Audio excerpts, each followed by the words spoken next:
नमस्कार दोस्तों, स्वागत है आपका दुर्गेश रावत 10th एकेडमी में। मैं आपके सामने हिंदी व्याकरण का बाकी टॉपिक लेके आ रहा हूँ।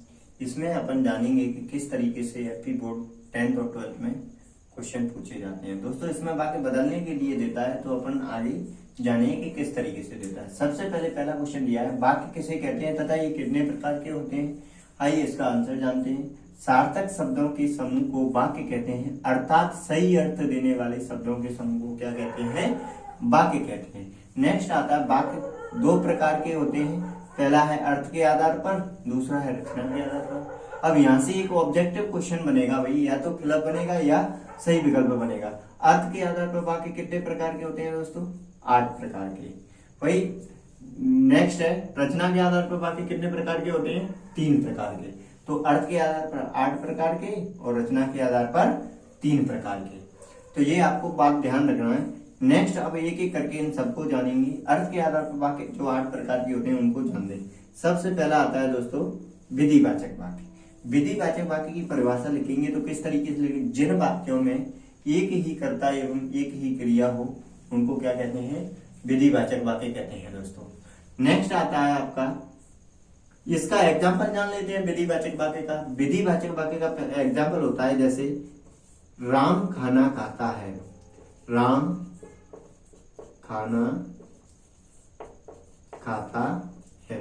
तो जिन वाक्यों में एक ही कर्ता एवं एक ही क्रिया हो उनको क्या कहेंगे? विधिवाचक वाक्य कहेंगे।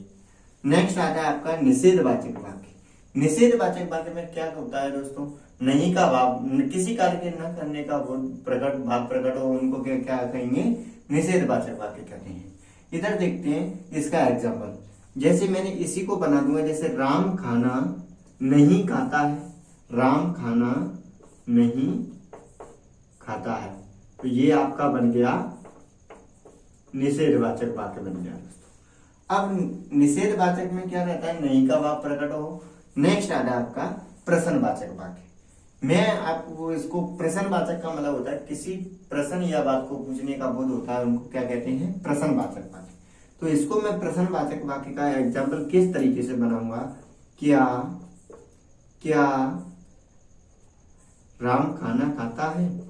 क्या राम खाना खाता है? और प्रश्नवाचक चिन्ह लगा देंगे। तो दोस्तों ये आपका बन गया प्रश्नवाचक वाक्य। नेक्स्ट आता है आज्ञावाचक वाक्य। जिन वाक्यों में किसी कार्य को करने का आदेश या आज्ञा दी जाए उनको क्या कहते हैं? आज्ञावाचक वाक्य कहते हैं।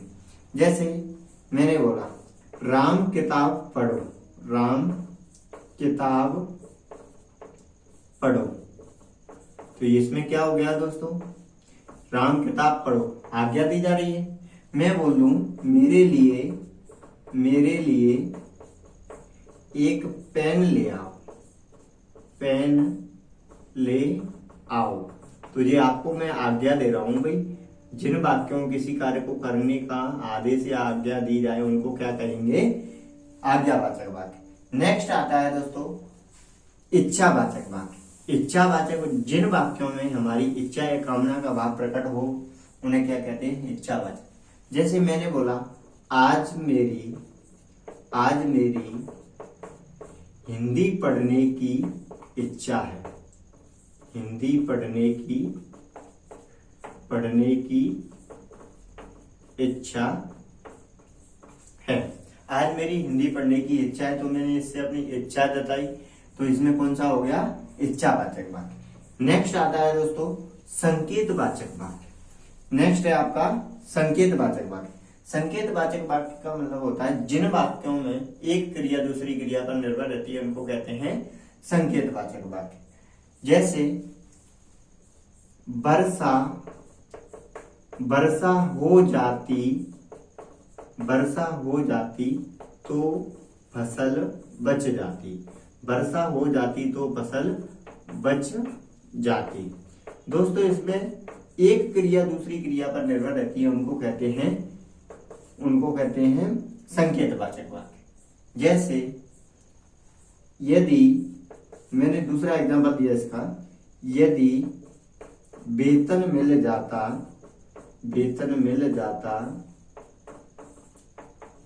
जाता तो मैं तो मैं एक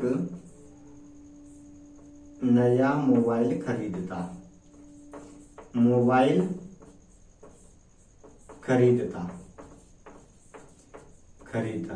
दोस्तों यदि वेतन मिलेगा नहीं तो मैं मोबाइल कहां से खरीदूंगा? तो इसमें क्या हो गया, एक क्रिया दूसरी क्रिया पर निर्भर रहती है, उनको कहते हैं संकेतवाचक वाक्य। नेक्स्ट आता है आपका संदेहवाचक वाक्य। जिन वाक्यों किसी कार्य के होने का संदेह हो, डाउट हो आपको। मैंने बोला आज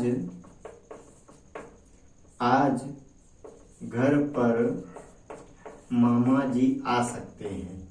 मामा जी आ सकते हैं। आज घर पर मामा जी आ सकते हैं। तो दोस्तों इसमें संभावना जताई जा रही है। मैंने बोला आज वर्षा हो सकती है। आज वर्षा हो सकती है। तो दोस्तों संभावना जताई जाए तो उसको क्या कहेंगे? संदेहवाचक वाक्य। नेक्स्ट आता है आपका विस्मयवाचक वाक्य। विस्मय का मतलब होता है आश्चर्य। आश्चर्य अचंभे की बात हम उनको क्या कहेंगे? विस्मयवाचक वाक्य कहेंगे। देखते हैं दोस्तों इसका एग्जाम्पल। मैंने बोला आश्चर्य के भाव प्रकट हो, उनको क्या कहेंगे? विस्मयवाचक वाक्य। ये देखते हैं, मैंने एग्जाम्पल लिखा हाय राम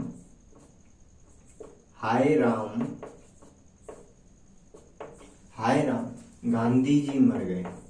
गांधी जी मर गए।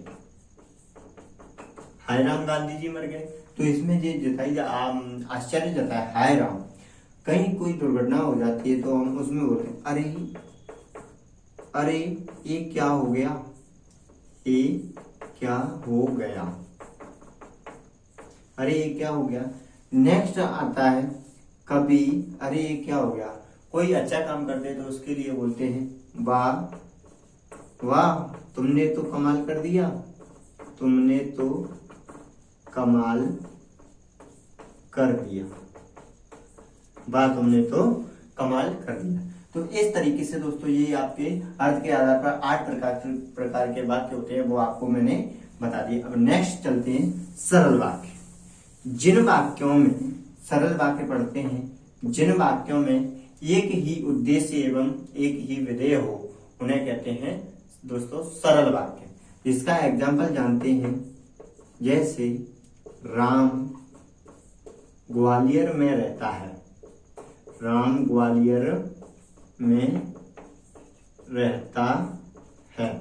इसमें सब्जेक्ट भी होगा, ऑब्जेक्ट भी होगा और जगह प्लेस का भी नाम इसमें दिया हुआ है। जैसे राम आगरा में रहता है, राम ग्वालियर में रहता है, मोहन बम्बई में रहता है। तो इस तरीके के एग्जाम्पल दोस्तों किसके होंगे? सरल वाक्य के कहेंगे। नेक्स्ट देखो मिश्रित वाक्य। जिन वाक्यों में एक प्रधान उपवाक्य के साथ 2 या 2 से अधिक आश्रित उपवाक्य जुड़े हों, उन्हें कहते हैं दोस्तों मिश्रित वाक्य। मिश्रित वाक्य का इसकी पहचान होती है जब, जहां, जैसे, जब तक आदि शब्दों से ये जुड़े रहते हैं। जैसे जब तक मैं, इसका उदाहरण है जब तक मैं कक्षा में नहीं आ जाऊं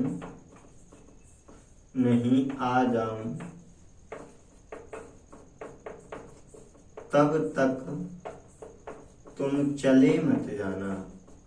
तब तक तुम चले मत जाना। तो ये कौन से वाक्य हो गए दोस्तों? मिश्रित वाक्य। जब, जैसे, जब तक, जैसे ही नेक्स्ट है इसका, जैसे ही अध्यापक कक्षा में आया दोस्तों, कक्षा में आया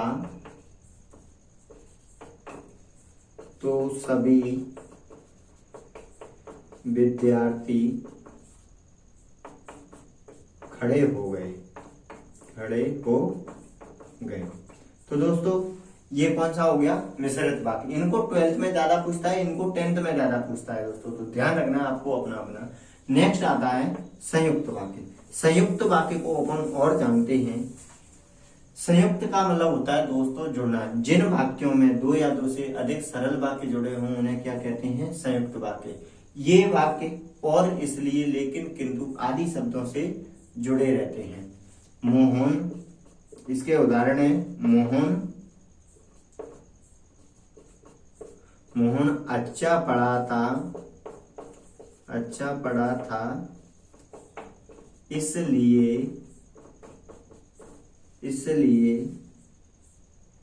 पास हो गया।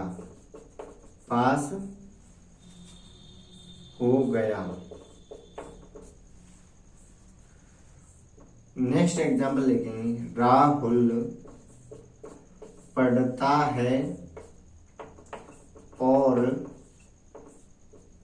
घर का काम भी करता है।